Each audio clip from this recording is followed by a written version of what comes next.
오늘은 고난의 땅 애굽은이라는 제목으로 말씀을 전하겠습니다. 우리가 창세기 43장, 44장을 보면은 이제 요셉이 형들을 만나는 장면이 있죠. 거기 보면은 요셉이 사람들 몰래 가서 막 울고 오는 그런 장면들이 있어요. 참 마음이 찡한 그런 장면이죠. 여러분, 우리가 그런 상황을 겪진 않았지만 요셉의 마음이 참 이해가 되죠. 그죠? 어떻겠습니까? 그 마음이. 17살에 강제로 끌려와서 이제 나이가 들은 이런 상황에서 그 형들을 만나고 있는 것입니다. 세월이 지났다고 해서 그 고통이 잊혀지지는 않겠죠. 아직 요셉의 마음에는 참 그 슬픔과 두려움과 그리고 마음의 그 고통이 항상 내재되어 있을 것입니다. 그런데 요셉은 형들에 대해서 분노하고 복수하려고 하는 마음이 아니에요. 요셉은 형들과 관계를 새롭게 회복하기를 원합니다. 피해자고 가해자가 아니라 한 가족, 한 형제 된 것을 형제로 돌아가기를 그렇게 원하는 것이죠. 여러분, 요셉이 그렇게 할 수 있었던 이유는 물론 요셉의 성품도 있지만 요셉은 자기가 당한 그 모든 일이 하나님의 섭리 안에 있는 일이라 그렇게 생각을 했던 것이죠. 우리가 지난 시간에 본 바대로 하나님의 관점으로 자기의 인정을 받은 것입니다. 하나님은 자기보다 더 크고 높은 뜻을 가지고 더 깊은 연륜을 가지고 세상을 바라보고 이 세상의 일에 관여하신다. 그런 생각을 하기 때문에 자기가 당한 일이 단지 그런 일이 눈으로 보이는 일이 표면적인 일이 다가 아니다. 그런 것이 있었다는 것이죠. 그래서 무엇인가 하나님의 뜻이 하나님의 간섭이 있지 않을까 하는 것 때문에 좀 더 냉철하고 그리고 냉정하게 상황을 볼 수 있었던 것입니다. 여러분, 그래서 하나님의 관점이 그렇게 중요한 것입니다. 내가 내 인생을 보고 내가 누구의 인생을 보는 것이 중요한 것이 아니라 하나님은 어떻게 보시고 하나님이 보실 때 어떤 것일까? 과연 내 인생에 하나님의 손길은, 하나님의 섭리는 무엇인가? 그것을 깊이 생각할 수 있어야 한다는 것이죠. 자, 어쨌든 요셉은 형들과의 관계를 회복하기 위해서 반드시 용서가 필요했죠. 요셉의 입장에서는 반드시 요셉의 용서가 필요한 것입니다. 그리고 그 용서를, 형들을 용서하기 위해서는 형들에게서 달라진 모습을 봐야 되겠죠. 형들이 전혀 달라지지 않는 옛날 그대로의 모습인데 자기가 용서할 수는 없는 것입니다. 그래서 그 형들을 통해서 그 형들의 모습 속에서 과거의 그런 모습이 아니라 달라진 모습, 변한 모습, 좀 더 새로워진 모습, 좀 더 나아진 사람의 모습, 그런 모습들을 발견해보자 하는 것입니다. 그것을 확인해야죠. 그래서 요셉이 지금 시험하고 있는 것입니다. 요셉의 시험은 단순한 분노나 복수가 아니라 그런 모든 것들을 통과하기 위한 의뢰로 지금 하고 있는 것이죠. 시험을 하는 요셉이나 시험을 당하는 형들이나 사실 굉장히 마음이 불편한 것은 마찬가지입니다. 그러나 반드시 거쳐야 할 그런 관문인 것이죠. 여러분, 사람이 변한다는 것은 결코 쉬운 것은 아니죠. 사람은 잘 변하지 않는다 그렇게 말을 하기도 합니다. 어떤 사람은 말하기를 세월이 가면 사람이 변한다 그렇게 말을 하기도 하는데요. 그렇지 않은 경우도 많이 있죠. 저도 몇십 년 만에 정말 20, 30대 보고 세월이 많이 지난 뒤에 다시 만난 사람들이 있습니다. 그런데 만난 뒤 얼마 지나지 않아서 그런 생각이 들어요. 정말 하나도 변하지 않았네. 그런 생각이 드는 경우도 있습니다. 세월이 간다고 나이를 먹는다고 다 어른이 되는 것은 아닙니다. 세월이 간다고 해서 나이가 든다고 해서 더 나은 사람이 되는 것도 아니죠. 그래서 사실은 노인들 중에서는 여전히 악한 사람들도 얼마든지 있습니다. 성도 여러분, 그러나 그리스도인은요, 하나님을 믿는 사람들은, 성도들은 변해야 합니다. 좋은 방향으로 나날이 그렇게 바뀌어야 하는 것이죠. 그러기 위해서는 무엇이 중요한가? 자신을 돌아봐야 합니다. 자신을 돌아보는 사람이 더 나은 사람이 될 수 있는 것이죠. 중국에 사서삼경이라는 것이 있죠. 사서삼경 가운데 대학이라는 책이 있어요. 여기 보면은 이런 내용이 나옵니다.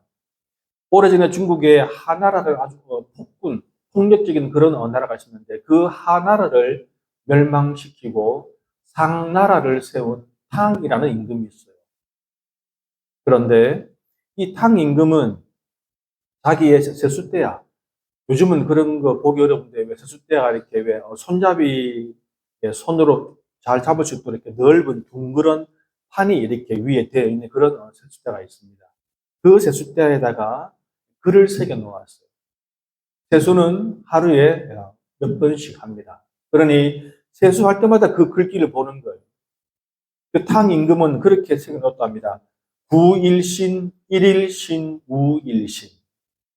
우리가 흔히 뭐 일일신, 우일신, 그건 우리가 흔히 참 많이 들었고 알고 있죠. 바로 여기에서 나온 것입니다. 그 탕 임금이 써놓은 글귀는 그렇습니다. 진실로 날로 새로워졌다면 나날이 새롭고 또 나날이 새롭게 하라. 다시 말하면 네가 새로워진 것 같으냐? 아니 새로워졌다면 또 새로워지고 또 다시 새로워져라. 자신을 돌아보라는 것이죠. 성찰하라는 것입니다. 깊이 자신의 내면을 돌아보고 내가 좀 나아지고 있는가? 더 나은 삶을 위해서 살고 있는가? 그것을 위해서 나아가고 있는가? 그것을 돌아보라는 것입니다. 여러분, 한 나라의 임금이 세수를 할 때마다 얼굴을 씻는 것이 아니라 그렇게 마음을 씻은 것이죠. 그래서 이 탕 임금은 고대의 중국에서 굉장히 지혜롭고 현명하고 의로운 왕으로 그렇게 이름이 알려져 있다고 합니다. 여러분, 사도 바울은 그것보다 훨씬 더 엄하게 자신을 성찰했습니다. 성경의 고린도전서 보면은 이렇게 말합니다. 나는 날마다 죽노라. 물론 이 말씀은 그 당시에 자기를 막 죽이려고 하는 사람들이 있어서 실제 생명의 위협을 받는다는 그런 의미도 있지만 우리 기독교에서는 이것을 영적으로 해석하면 매일 스스로 돌아보고 자아를 죽이고 내 안에 있는 예수 그리스도만 드러나기를 원한다라는 그런 신앙 고백적인 그런 결단입니다. 여기 이 말씀에 연결된 것이 바로 고린도 후서 4장에 있는데요.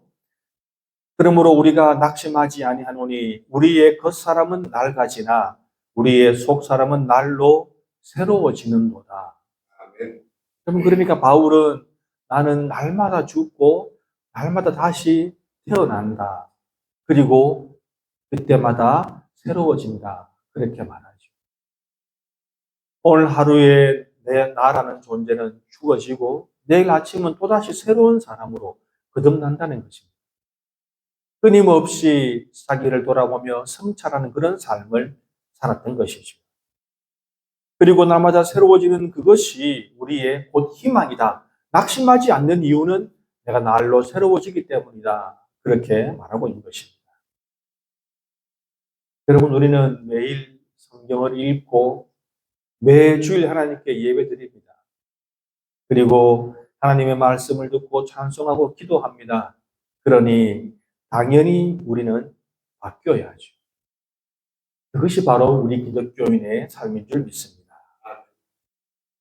자, 이제 요셉의 형들은 자신들도 모르는 사이에 요셉에게 증명해야 됐습니다. 요셉을 죽이려고 하고 애굽의 노예로 팔아버린 그 잔인한 그 짓을 이제 후회하고 뉘우친다는 것을 증명해야 하고 그렇게 나쁜 인간들이 아니라 이제는 새로워진 좀 더 나아진 그런 사람인 것을 증명해야 합니다. 그리고 형제를 아끼고 사랑하고 형제를 위해서 희생할 줄 아는 사람이 되었다는 것도 역시 증명해야죠. 요셉이 모든 것을 다 용서하고 포용하고 수용할 만한 그런 증거들을 보여줘야 하는 것입니다. 자, 그 가운데서 첫 번째 것은 이미 증명이 되었어요. 왜냐하면 우리가 보았던 42장에 보면 그런 내용이 나오죠. 그 형들이 3일 동안 감옥에 있다가 풀려난 뒤에 뭐라고 합니까? 자기들이 고난을 당하니까 그때서야 생각합니다. 과거에 우리가 요셉에게 했던 그 못된 짓의 대가를 우리가 지금 받고 있지 않느냐. 그렇게 말하지요. 요셉이 우리에게 액을 할 때에 그의 괴로움을 우리가 무시했기 때문에 지금 우리가 이 괴로움을 당하는 것이다. 그 말은 그들도 마음에 그 사실을, 그때의 일을 담아두고 있던 것입니다. 여러분, 그렇죠? 나쁜 일은, 악한 일은, 남에게 했던, 모주겠던 일은 마음에 남기 마련입니다. 그들은 그렇게 자인하고 자책하고 후회했던 것입니다. 자, 그러나 그 형들의 뉘우침과 상관없이 애굽 총리는 그렇게 명령하죠. 너희 중에 한 사람만 감옥에 남아있고 나머지는 모두 곡식을 가지고 돌아가라. 남은 식구들도 살아야 되니까. 그리고 한 뒤에 막내 아우를 데리고 와라. 그러면 너희가 정탐꾼이 아님을 증명하는 것이고 너희들 다 죽지 않을 것이다. 이 형들은 그러죠. 왜 자꾸 이 막내에게 이렇게 집착할까? 그들은 이유를 몰랐지만 참으로 난감했습니다. 쉬운 일이 아니거든요. 그래서 애굽 총리 요셉은 그 형제들 가운데서 꼭 집어서 시므온을 감옥에 넣고 그들을 돌려보냅니다. 곡식에 돈도 다 넣어주고 보내요. 왜 시므온일까요? 시므온은 둘째입니다, 둘째. 제일 큰 장자가 르우벤, 그 다음 시므온인데 자기가 팔릴 때 르우벤은 없었거든요. 그러니까 그 당시에 시므온이 제일 큰 형님입니다. 그런데 제일 큰 형님 시므온이 그 일을 주도했거나 아니면 적어도 방관했던 것이죠. 아마 그것 때문에 이 시므온을 꼭 찍어서 이렇게 잡아두었는지도 모릅니다. 아무튼 그들은 곡식을 싣고 고향으로 돌아갑니다. 그러나 그들의 마음은 무겁지요.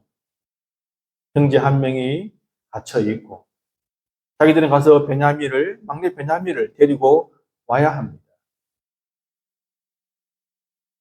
지금 형들이 또 한 가지 마음에 걸리는 것은 무엇일까요? 이 애굽이라는 장소죠. 이 애굽은 자기들이 그 요셉을 팔아버린 장소거든요. 그런데 그 동생인 베냐민마저 애굽으로 데리고 와야 한다. 그리고 베냐민이 어떻게 될지 모르는 위험성이 있다. 여러분, 그것은 상당히 위험한 일이고 어려운 일이죠. 아마 이들이 마음이 상당히 괴로웠을 것입니다. 두 형제를 모두 애굽에 보내는 그런 상황이 되어버린 것이죠. 자, 거기다가 더더욱 그들을 두려움에 빠뜨리는 사건이 있는데 그들이 오는 길에 곡식 자루를 열어보니까 자기들도 먹고 또 짐승들도 먹여야 되지 않겠습니까? 곡식 자루를 열어보니까 아니, 자기들이 분명히 돈으로 주고 곡식을 사왔는데 그 돈이 곡식 안에 들어있는 거예요. 여러분, 그 순간 그들은 어떤 마음이 들었겠습니까? 이것은 큰 낭패예요.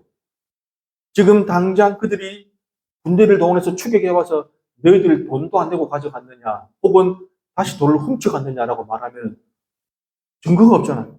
자기들 돈 가지고 있으니까. 여러분, 그들은 얼마나 놀랐는지 창세기 42장 27절, 28절은 이렇게 말하고 있습니다. 한 사람이 여관에서 나귀에게 먹이를 주려고 자루를 풀고 본즉 그 돈이 자루 아귀 위에 있는지라. 그가 그 형제에게 말하되 내 돈을 도로 넣었도다.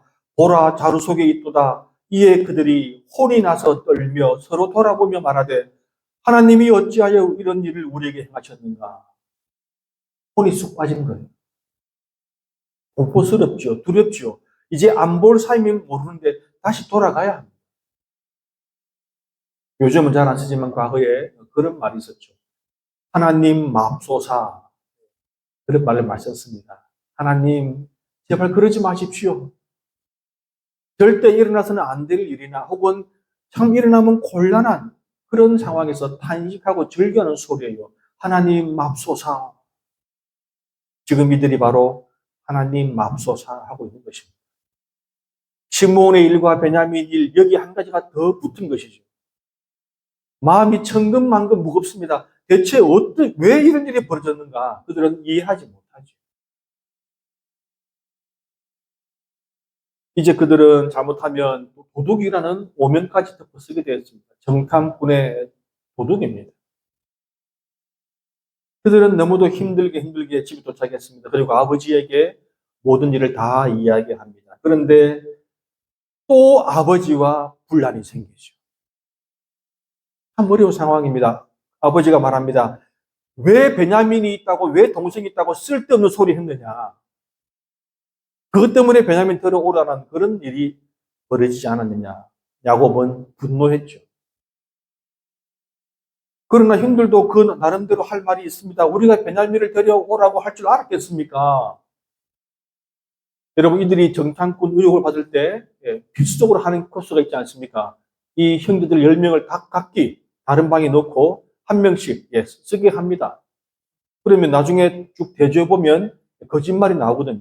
그러니 전부 다 고향에 돌아가면은 아버지가 계시고 우리 형제는 12명인데 한 명 사라졌고 그 다음에 동생 한 명 있고 우리 10명 형제가 여기 왔습니다. 라고 적었겠죠. 그러니 그들로서도 할 말이 있는 것입니다. 숨길 수가 없지요. 어떻게 숨기겠습니까?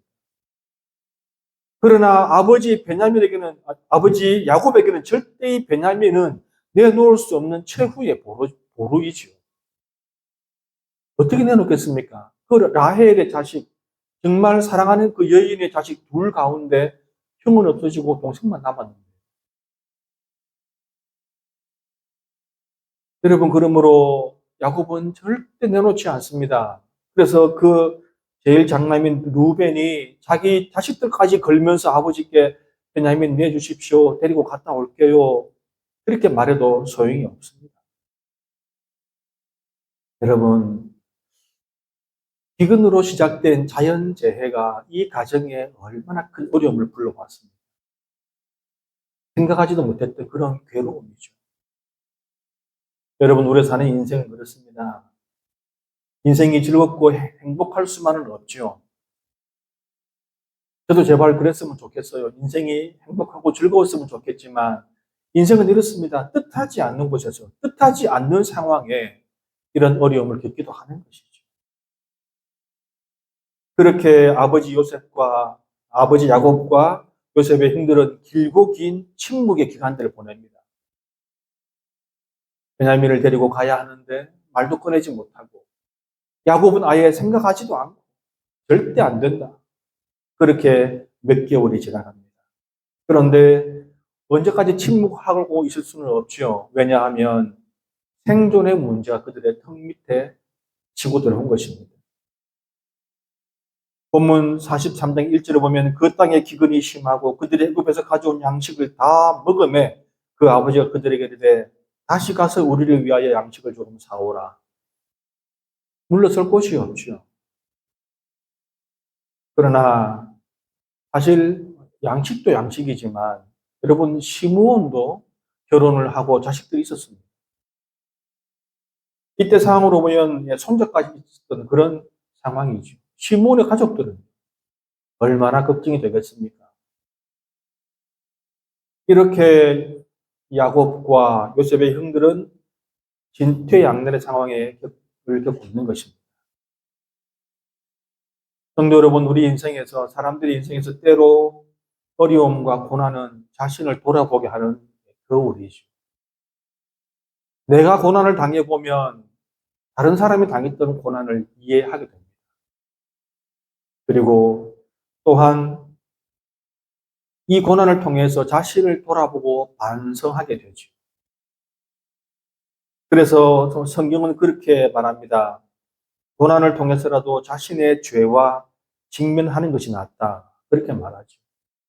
고난 없이 자신의 죄를 알지 못하고 넘어가는 것보다는 고난이 있어서 그 고난을 통해서라도 자신의 죄를 알고 타인의 고통도 알고 어려움도 이해하는 것이 좋다는 것이죠. 때로 고난은 자신을 희생하게도 합니다. 때로 고난은 내가 끝까지 쥐고 있던 그 무엇인가를 놓게도 하는 것이죠. 하나님은 그런 방법으로라도 성도들을 인도하시죠. 견디다 못한 야곱이 아들들에게 말합니다. 그래, 베냐민 데리고 가라. 어쩔 수가 없잖아요. 시몬이 잡혀 있고, 곡식은 다 떨어져 가고, 먹고는 살아야 되는데 방법이 없습니다. 이 야곱이 베냐민을 넣게 된 계기 중에 하나가 그 유다입니다. 유다가 그 아버지를 설득하죠. 아버지, 베냐민 보내주십시오. 제가 책임지겠습니다. 베냐민에게 무슨 일이 있으면 제가 책임질 거니까 제가 모든 것을 다 덮어 쓰고 베냐민은 돌려보낼게요. 저 믿고 보내주세요. 여러분, 요셉의 형들이 좀 달라졌죠? 과거에 단순히 시기심으로 형제를 팔아버린 그런 사람인데 이제 그 형제를 위해서 자기가 희생하겠다고 합니다.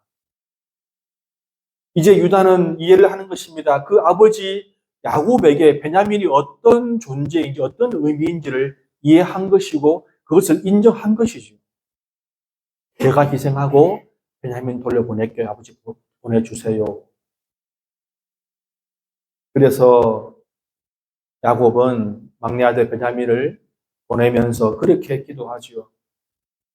14절을 보면 전능하신 하나님께서 그 사람 앞에서 너희에게 은혜를 베푸사 그 사람으로 너희 다른 형제와 베냐민을 돌려보내게 하시기를 원하노라.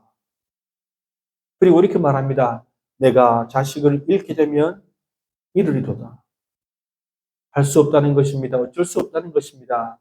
그냥 전능하신 하나님 아버지께 맡기는 수밖에 없다는 것이죠. 여러분, 이것이 바로 우리 신앙인입니다. 하나님께 맡길 수밖에 없어요. 내 힘으로는 안 되거든요. 여러분, 과연 이 애굽이라는 곳, 애굽, 이 가족들에게 애굽은 어떤 의미입니까? 처음에 이들은 야, 애굽에 가면 양식이 있대. 가서 사오자. 애굽은 희망이었죠. 그런데 막상 가보니 어떻게 되었습니까? 이제는 희망의 땅이 아니라 고난과 절망의 땅이 되었습니다. 애굽은 두려움 그 자체지요. 그들이 상대하기에 애굽은 너무도 크고 두려운, 무서운 그런 존재인 것입니다. 이제 그들에게는 그 식구들에게는 애굽은 거대한 괴물처럼 그들을 압박해오고 누르고 있는 것입니다. 17세의 나이에 17의 나이에 팔려갔던 그 요셉에게도 애굽은 절망과 두려움의 땅이었죠. 아버지 야곱에게는 둘째 아들 시몬이 잡혀 있는 곳, 막내 아들 베냐민을 보내야 하는 그런 불안과 저주의 땅인 것입니다. 그 형들에게는 애굽은 어떤 곳입니까? 생각해도 싫은 고통의 땅이지요. 요셉의 일마에도 그런데 양식을 구하러 갔는데 느닷없이 정탐꾼이라고 하질 않나. 목숨이 위험하죠. 그런데 갑자기 시몬을 잡아놓고는 베냐민을 데려오라고 하고. 대체 이게 무슨 일입니까? 곡식을 사오다 보니까 돈은 또 그 안에 왜 들어있는지 참 이해하지 못할 일들이 일어난 그런 땅입니다. 그러나 안 갈 수 없는 곳이죠. 가야 하죠. 그런데 성도 여러분, 우리는 잘 알고 있습니다. 애굽은 결코 그들에게 절망의 땅, 고난의 땅이 아니죠. 여러분 다시 말씀드립니다. 애굽은 결코 고난의 땅, 절망의 땅이 아닙니다. 왜요? 애굽에 요셉이 있거든요. 그들은 참 거대한 성과 같은 그 애굽이 두려웠겠지만 답답하고 두려운 대상이었겠지만 그곳에는 하나님이 예비해 두신 새로운 삶의 터전이 있는 것입니다. 단지 고난이라는 그 문이 그 앞에 있을 뿐이지요. 여러분 오늘 이 교훈을 잘 기억하시기 바랍니다. 그들은 이 야곱의 식구들은 그 고난이라는 문을 통과해서 들어가야 새로운 삶의 터전으로 갈 수 있는 것입니다. 이미 요셉은 오래전에 그 문을 통과했고 이제 형들과 아버지 차례인 것이죠. 주 안에 사랑하는 성도 여러분, 그리스도인에게 고난은 그런 것입니다. 고난 그 자체로 끝나지 않습니다. 고난은 고난을 위한 고난이 아닙니다. 우리에게 고난은 우리의 성품을 다듬고 하나님을 더 깊이 의지하게 되는 그렇게 유익한 훈련의 시간이라고 성경은 말하고 있습니다. 실제 엄청난 고통을 당한 우리 사도 바울을 기억하시죠? 사도 바울이 로마서에 뭐라고 말하고 있습니까? 우리가 환난 중에도 즐거워하나니 이는 환난은 인내를, 인내는 연단을, 연단은 소망을 이루는 줄 알미로다. 여러분, 환난 중에 즐거워한대요. 여러분, 만약에 다른 사람이 이 말을 했으면 우리가 비웃었을 것입니다. 그런데 사도 바울이잖아요. 우리는 생각하지도 못했던 그 많은 고난을 당한 사람이 하는 말이 환난 중에 우리는 즐거워할 수 있습니다. 여러분, 우리에게는 고난밖에 안 보이지만 그 고난 속에, 그 고난 저 너머에 하나님의 계획과 뜻이 숨어 있다는 것입니다. 모세를 따라 신나게 출애굽한 그 백성들이 가장 먼저 처음 맞닥뜨린 절망이 무엇입니까? 홍해 바다였죠. 뒤에는 총이 아니죠. 칼과 창을 들고 기병들이 그렇게 자기들을 따라오는데 앞에는 바다가 있어요. 여러분, 그러나 그 절망인 홍해 바다를 하나님이 가르고 길을 내신 것 아닙니까? 그 절망의 바다 속에 길이 있던 것입니다. 구원이 있던 것이죠. 여러분, 예수님의 제자들에게 십자가가 어떤 의미입니까? 예수님이 달려 죽으신 그 십자가, 그리고 예수님의 무덤, 그들에게는 절망의 상징이었죠. 그러나 그 뒤에 어떻게 되었습니까? 십자가는 구원의 상징이 되어서 지금도 교회 높은 곳에 빛나고 있습니다. 주님 누우셨던 그 무덤은 부활의 증거, 영광의 상징이 되었죠. 빈 무덤. 여러분, 그렇게 될 줄 누가 알았겠습니까?